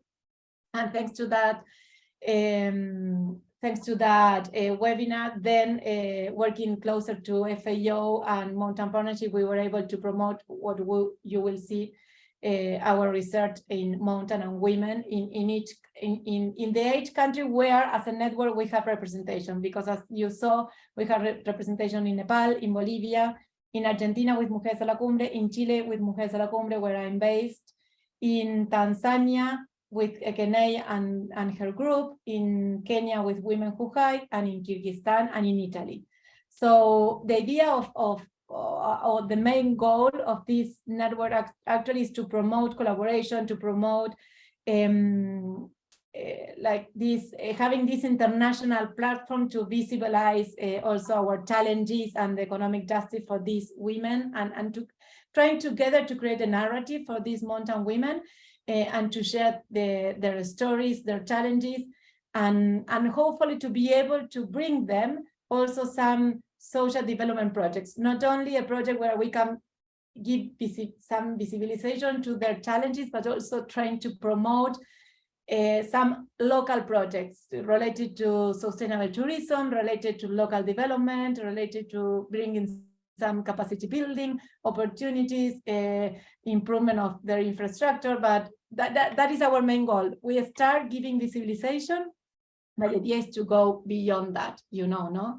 We always need a little bit more than visibilization. And well, thanks to this network, as I mentioned before, we were able to work together on this amazing research or social research project that is Mountain Women of the World, Challenges, Resilience, and Collective Power, trying that we did it thanks to Mountain Partnership and FAO.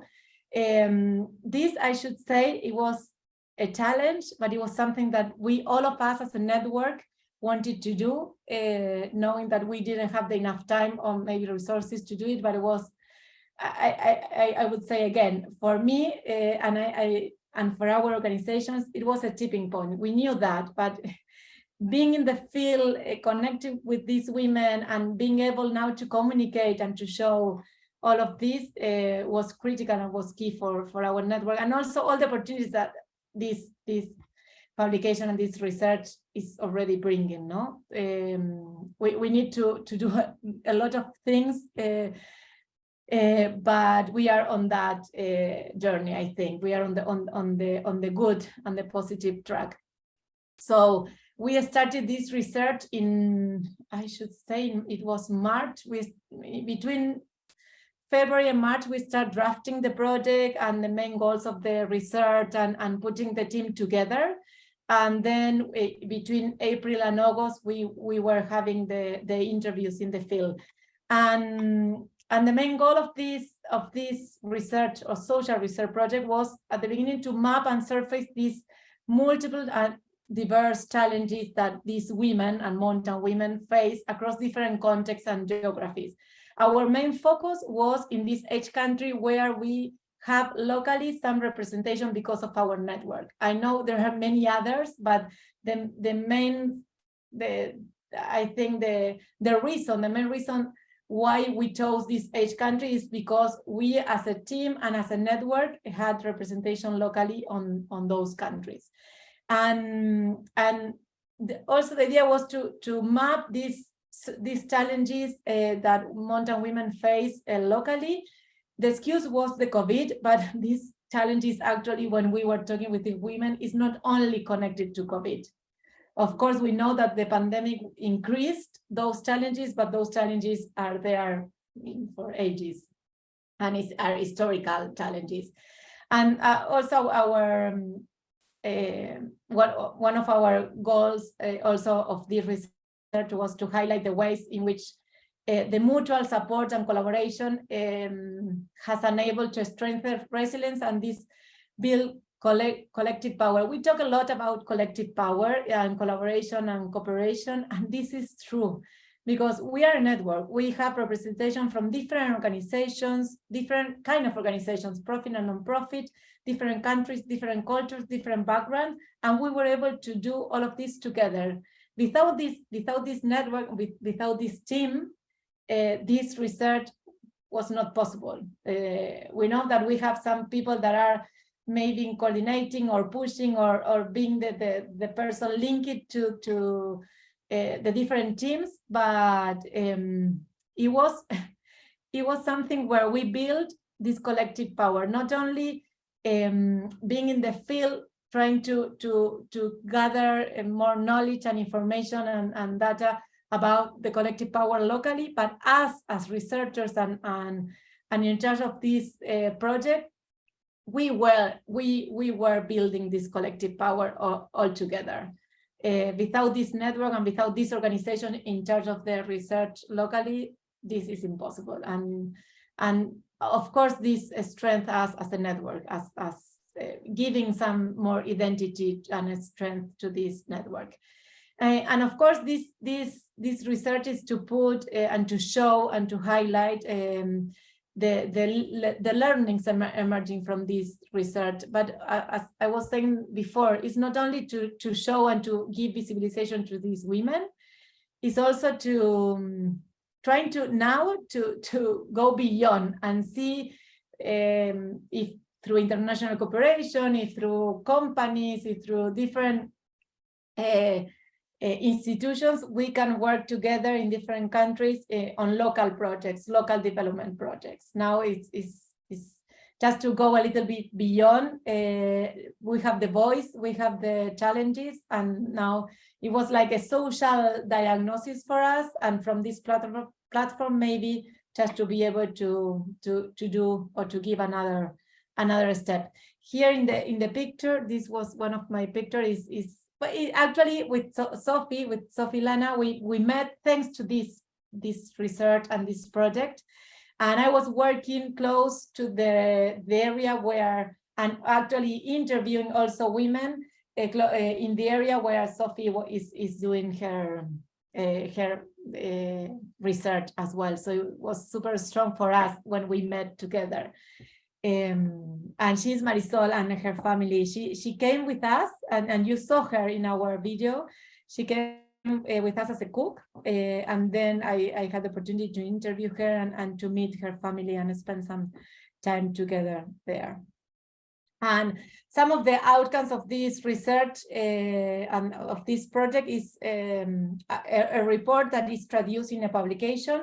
I'm so happy and nervous and excited to share today with you that the first part of the publication is live now, thanks to Samantha for all the work and her team for making this possible. And the next part will be to work deeper in the analysis of each of the interviews, and also to work together in a short documentary trying to show all of these interviews we were doing in the ground. So this is the next step in our work, but this is time now, at least for today, to celebrate what we got together with this publication at the moment. When you read the publication, you see, okay, no, this is not enough. We are not showing all the knowledge that we gather and collected in the ground. So that's why sometimes it's frustrating from us, because we don't have maybe the capacity to communicate all of this or to analyze all the data, because it was a lot. But I know at this moment it's just a moment to celebrate together. And well, just talking a little bit about the methodology and how we did it, we all the time talk about how it was a collaborative work and something we built collectively, but that's true. It was developed from the very beginning as a network, working in a participatory, community-led research social approach, because it was like that. We are locally based in our communities. We were designing the questions together. We were deciding the guidance for confidentiality together, doing the trainings, facilitation for all of our groups in charge of the research all together. That's why it was very participatory and based locally in thinking of our needs and our realities and our context, actually. That's why we emphasize this all the time. We are in each countries, and we have 2 research for Chile. I was with Steph working in Chile. She was supporting me also here. In Argentina, we had Poppy and Belén, and I was supporting her, things we are very close. I was supporting Cholitas Escaladoras in Bolivia, mainly working with Eli and that they helped me reaching out some of the women. Alia Datu from Kenya, from Women Who Hike in Kenya. She was working on the research in Kenya and in Tanzania, in partnership with Ekene, because she was not able to do it alone. And Alia traveled to Tanzania, it's very close, to support her. I also went to Nepal to support Muna. She was our main researcher there, and is a mountain guide, and I will talk a little bit later about Muna. Another was working in Kyrgyzstan with her community there. And in Italy, we had Alessandra, which is a mountain guide, a trekking guide, working for Feminist Hiking Collective. It was intense, but we were able to organize, and because it was very important for us to have the same guidelines for the conversation with the women, the same guidance document with the key principles for privacy and confidentiality and safeguarding.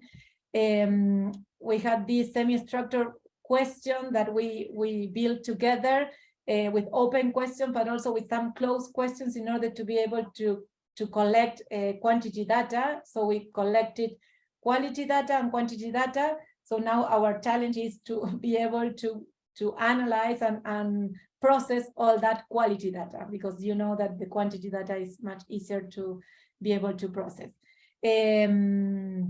So we are on that stage at the moment, also in terms of the elaboration and the analysis of the information. Also, another component that was very important for us was the visual approach to collect the data and the conversations, because we did interviews in person, the interviews based in open conversations, and we always use a camera. It was part of if they wanted, because it was always having their consent, using the camera in order to try to do the interview in an open conversation, in an open environment, in their environment, and trying to do this dialogue. And it was like an informal conversation following our guideline, but those conversations were super nice. Of course, in terms of the language, sometimes it was a challenge, because, for example, in Nepal, we were with Muna, but most of the women there, they don't speak English, so it was a translation between Nepali English and my not native English, Muna's not native English, but it was the common language to be able to communicate. So sometimes also the barriers and the challenges for the language was a challenge. In terms of the sample of the participants, of our key informants, as we said, we were able to read out 13 female across these 8 countries. Now, when I'm in a contact with a person, with the woman, mountain women, I always want to interview, because I loved doing these interviews in my personal life. So I think it's something that I will bring my camera everywhere to keep doing this.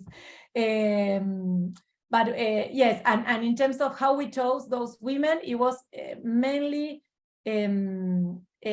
because we have the local support from the representation of this organization, and also local support from usually male mountain guides and male archaeologists in some places. They were the ones that said, no, you should interview this woman that lives in the farm, that she's. And those connections, direct connections, were key, were critical for us in terms of reaching out those women, because we had two different audience or profiles of women that we were interviewing. One was the mountain women that work in the mountain as a mountain guide, as a trekking guide, or maybe connected through the winter sports, but that they identified themselves as a mountain women. And also some of them are instructors and teachers, but all of them link it to mountain women activity, to mountain activities, but also this different profile related to women that are more focused on living in the mountain, actually, not working, not only working in the mountain, but living in the mountain, farming, doing some handicraft. Yes, we have like many farmers and focus on agricultural work, taking care of the animals, and or maybe doing some handicrafts locally, but they were the women that lived there.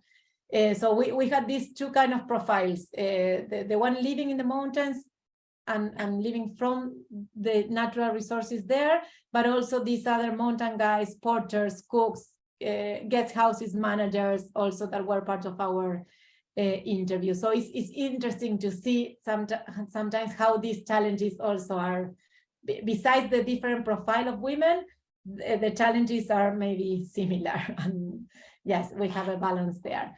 And as I mentioned before, we did each of the interviews and the pictures and with the camera, the filmmaking that we did there in person. Of course, we were super rigorous in terms of the confidentiality and getting their consent documentation in order to do this.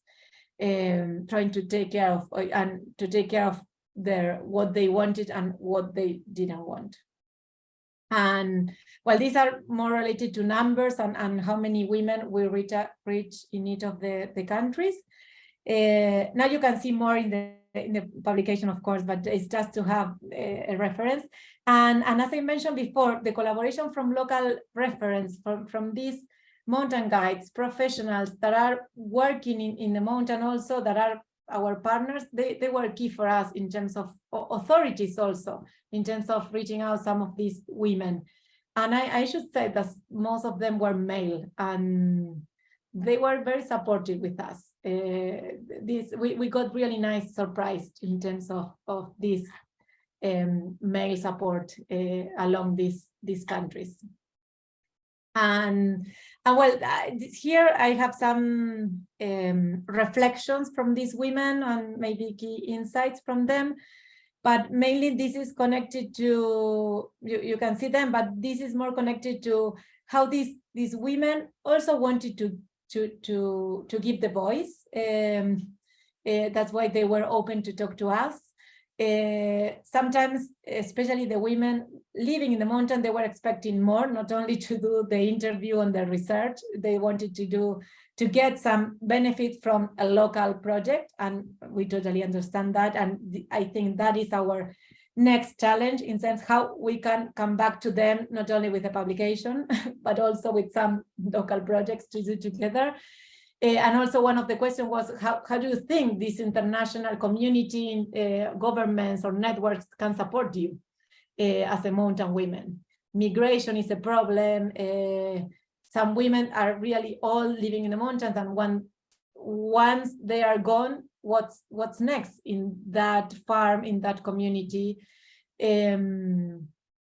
And infrastructure is a challenge, education is a challenge, health is a challenge. As we know, discrimination, we talk a lot about discrimination, and having a position where they can make decisions on their own also is a challenge. But they said that being able to give their voice, being able to get together with other women, they talk a lot about this, how we can get together, how we can be stronger together, how we can create communities, and international communities, not only local communities. And I think being able to do, I don't know, regionally meetings where we can be all together, bringing opportunities in terms of capacity building and opportunities in terms of local, I don't know, sustainable tourism opportunities, that will be of a great support for them in terms of also visibilization. And I should say here, and as researchers, for us, this project also was something very transforming. It was a transformation for all of us, being in the field, talking to these women, and also sharing learnings from the other countries all together as facilitators. We are not the same ones, I can say. And we have a responsibility right now after all this conversation with these women. We have a responsibility with them, we as a network, and with our organization and with our communities. But I know actually that we can be an instrument to create this real change. We can be a channel for this social promotion that we are looking or seeking for these local communities and local women.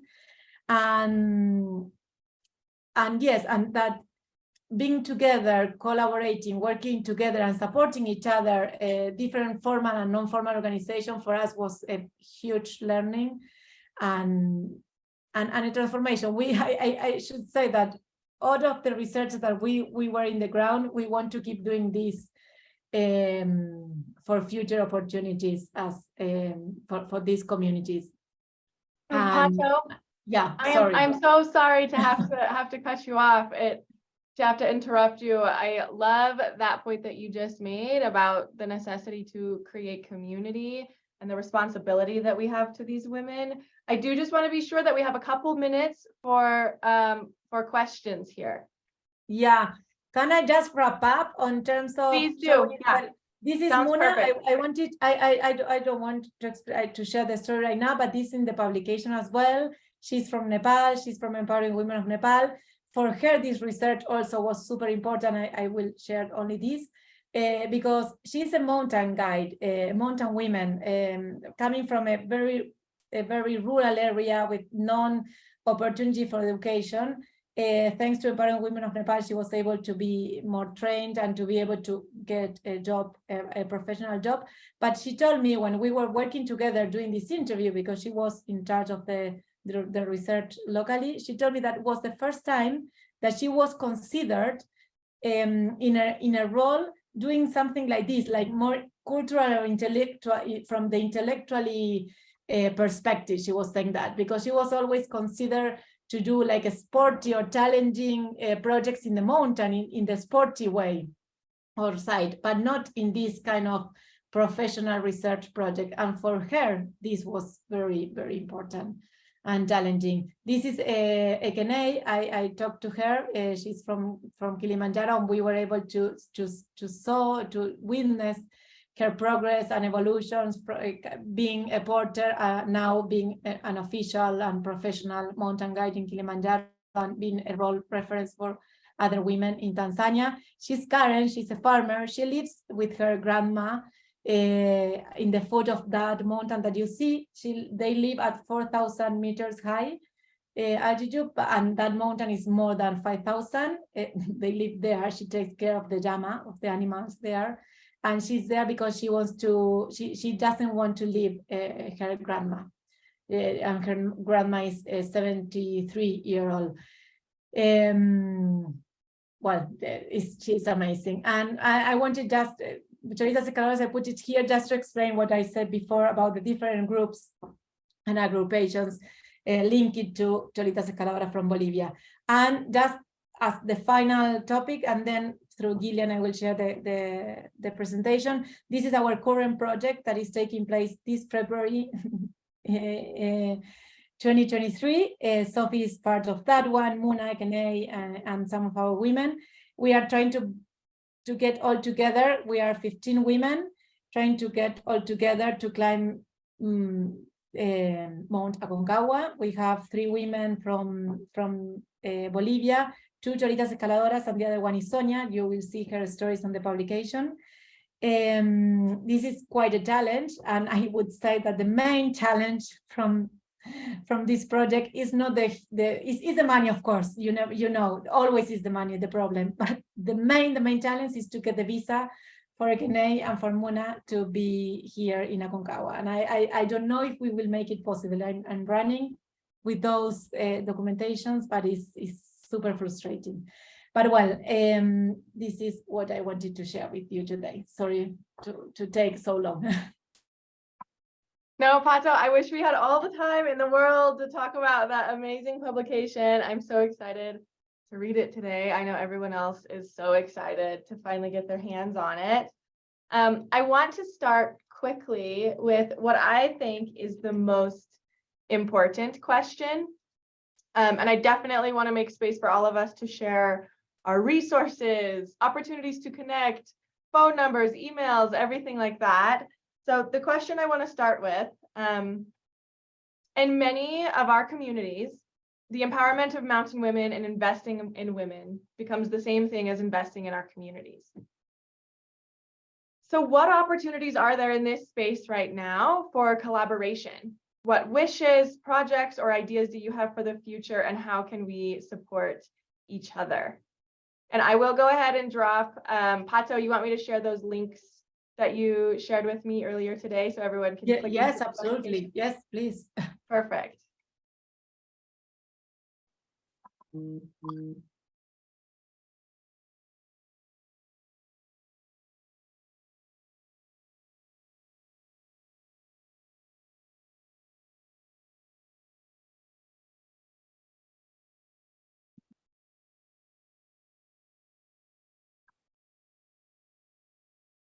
So I can go ahead and begin.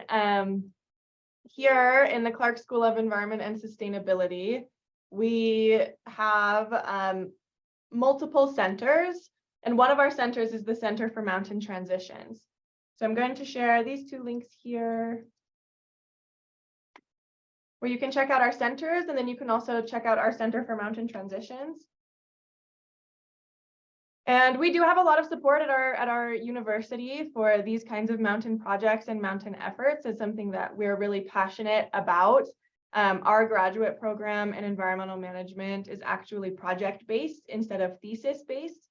So instead of going out and doing traditional research and defending a thesis, we actually go out and do project work with real communities, real organizations. So not only do we have all kind of administrative support and that kind of thing, we also have student power, who we have students who travel all over the world. They finish their degrees in, pick a country. So that's something that I can start with, that I can offer as a resource.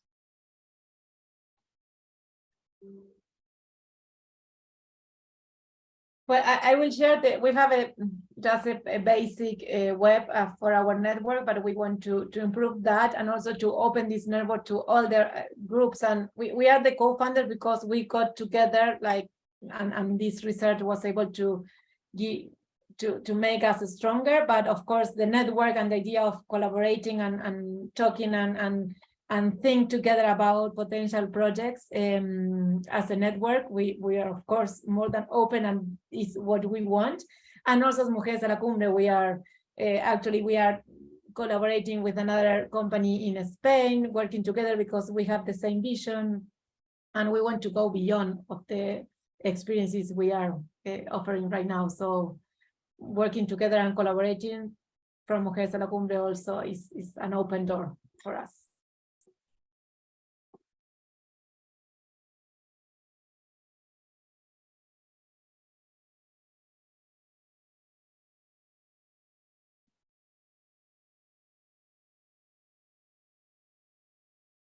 If no one has anything else to add for this question, we can accept some questions from people who are still in the audience. There were a couple in the chat that were sent out during the presentations.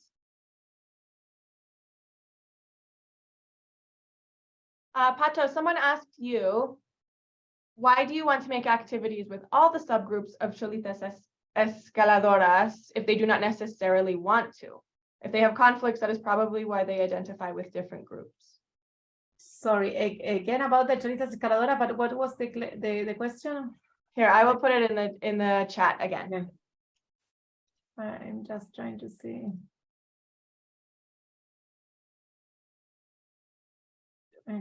All the subgroups. No, yes, it's a good question. No, it's not.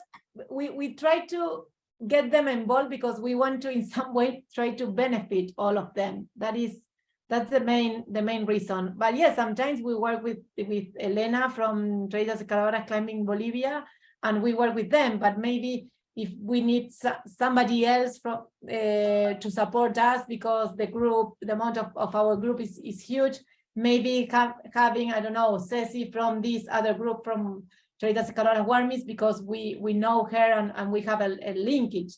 But also, for example, from our project with Aconcagua, we are trying to get, we are bringing, or we invited, if they are trying to get their own resources to come, because we got the permits, we got the flight tickets, but there are some costs that we cannot cover.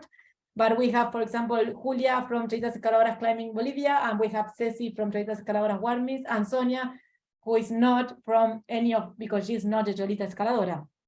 So when we can, we try to create collaborations. I know sometimes they don't want to, but if we want to work with all of them, because we already have a linkage created and a relationship with them already, like a partnership. So and we love all of them. So it's more linked to in regards what our feelings is, and because we want to work with Ceci, we want to work with Elena, we want to work with Lita, I don't know, it's like that.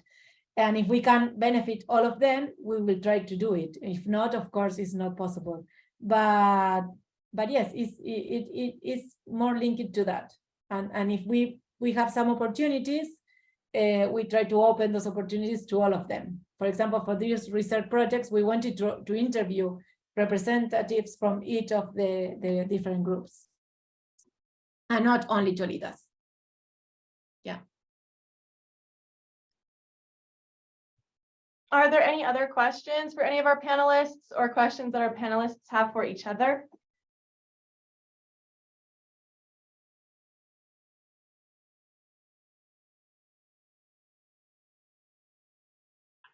I can translate this question for Viviana.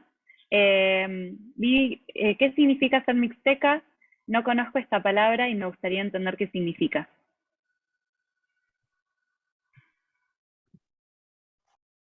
Pues ser mixteca significa en esta parte ser mujeres, hablante mixteco. En esta parte el mixteco se traduce como palabra sagrada de la lluvia, así que ser mixtecos. She says that being Mixteca means speaking the Mixteca language and being part of a region where you are the Mixteca peoples, and it translates to, perdón, ¿qué se traduce a ser lluvia? ¿Gente de la lluvia, dijiste? Palabra sagrada de la lluvia. It's the sacred word for water, for rainfall.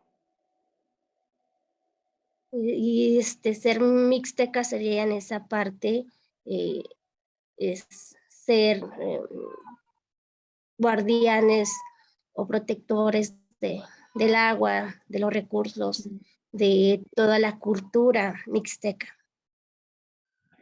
And to be Mixteca is to be a guardian of the water, of the resources that are part of the region. It's to be protectors of the land and of their people.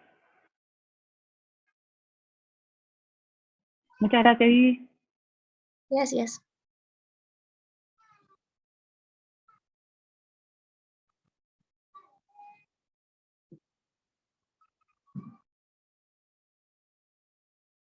Alex, did you get your question to Pato answered?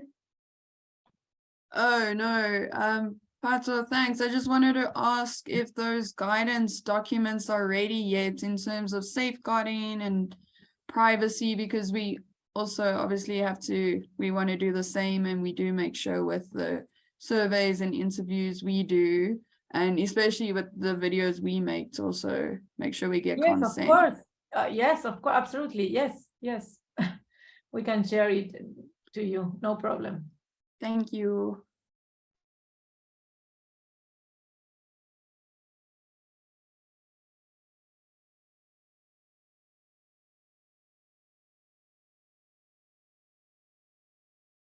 I will definitely share the recording when it's finished, so no worries there.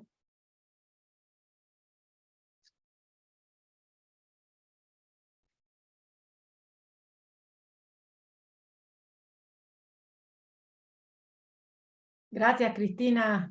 Let's talk afterwards. Okay, if no one. Oh, go ahead, Alex. Sorry. I was going to say, yeah, in terms of your previous question and with a lot of what Plato spoke about, I think for us, well, for me as South African and African, often Africa and the global South is excluded from a lot of the global North mountain research. So we had the first Southern African Mountain Conference this year, and we're also really trying to push. So I think the more networks, the better. And we've been getting a lot of funding to build the first alpine research base in South Africa. So I think, yeah, the more networks, the more things like this, because the big grants, it is always comes back to money. But now there's always a call for multidisciplinary work. So us as the biologists have really had to learn, we need social scientists, how to approach it. You know, it's not our expertise. And that's something we've really pushed with the project I presented, is that it was the community's request to bring the researchers in, and everything we do, we try and make sure it's for them, it's what they want, not that old model of scientists telling people. So I definitely think, I've tried to be connecting with the other groups you mentioned, and I'm definitely going to take back a lot of these contacts and papers and things to the other networks we are, to try push everyone to work together, and then which hopefully opens up more access to funding for everyone.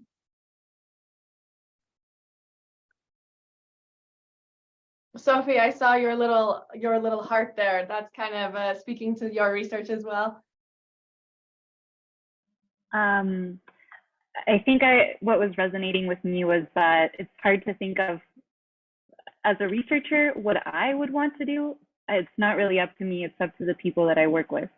So I think that's why I can't really answer the question, because I just respond to whatever, to the extent that people want me involved, and whatever it is that they want in exchange for me being there and being really annoying and following people around and asking questions. So that's sort of where I'm at. And I do agree with Alexandra that it's really important to do a lot of interdisciplinary work and to communicate amongst ourselves, so that we can do a lot more ethical research. So I think a lot of us might be able to kind of share that sentiment there, certainly with all the interviews that you've done, Pato, all the extensive work that we're doing in the engagement with our communities. How do you adapt and respond to that when, what does that pivot look like when someone expresses that they don't want you there? Has anyone faced that directly? But you have to respect that. And if they don't want, you don't have to be there. Yeah, you have to, of course, first you have to trying to create the linkage with the woman or the person of the community.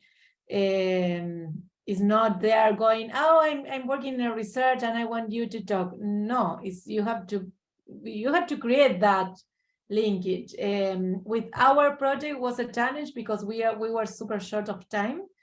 But I know in the case of Sophie, for example, she's more focused on creating those relations with the community and people in order to be able to have those deeper conversations.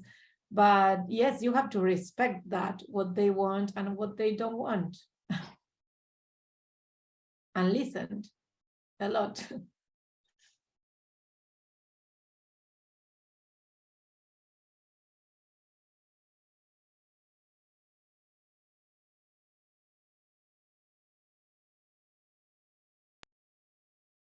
I don't want to take up so much space, but if there are any other questions from anyone from the audience. Hello.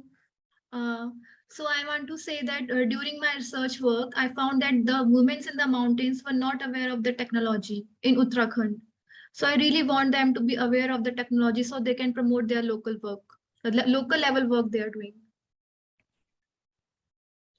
Like they are doing some handmade baskets, knitting work. So through technology, they can promote their work to earn some ecological balance or something economic level.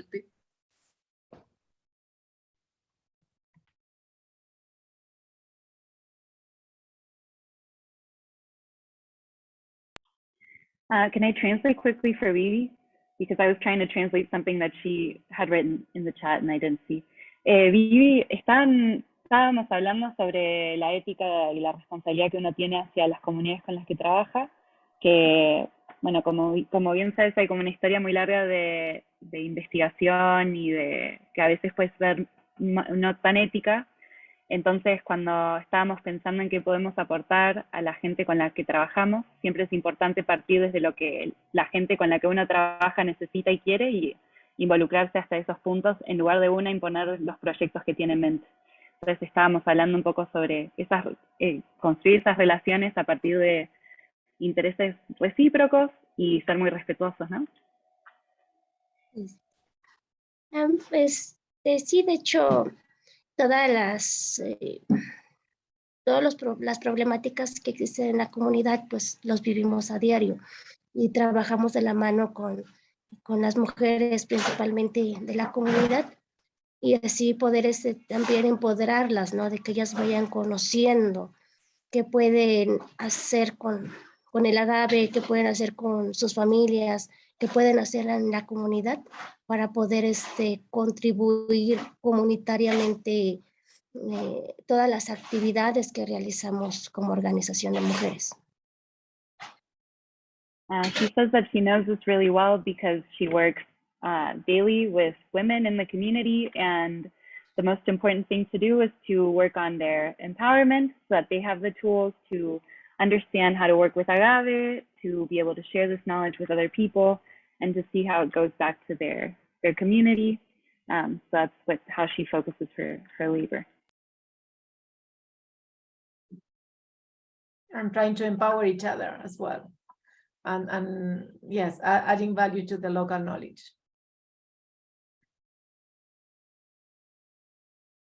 Gracias, Vivi. Qué lindo trabajo que están haciendo. Muchas gracias. Well, we are officially 15 minutes over, and I wish I could stay here all day and just keep sharing these ideas with all of you. Truly, it's such a privilege to share this space with you, to hear about all of your unbelievable work. It's my hope that this is just the beginning, and that the work with Pato and that she's doing with the Mountain Women of the World Network will continue to unify us. And I know that I'd love to have another meeting. So if you're willing, I'll send out some invitations and we can continue to share ideas. And thanks, Gillian, for creating this space for all of us. Yeah, it's part of this, no? This to be open for future collaboration. So thank you so much for your work on this. It's my pleasure, truly. I'll be in touch with all of you, and I will save the chat, so I'll be sure to, all those resources, I will compile them for all of you, and we'll speak soon. Muchas gracias. Dhanyavad. Thank you so much. Gracias a todas. Gracias. Seguimos en contacto. Let's keep being in contact. Bye. Bye bye. Thank you so much.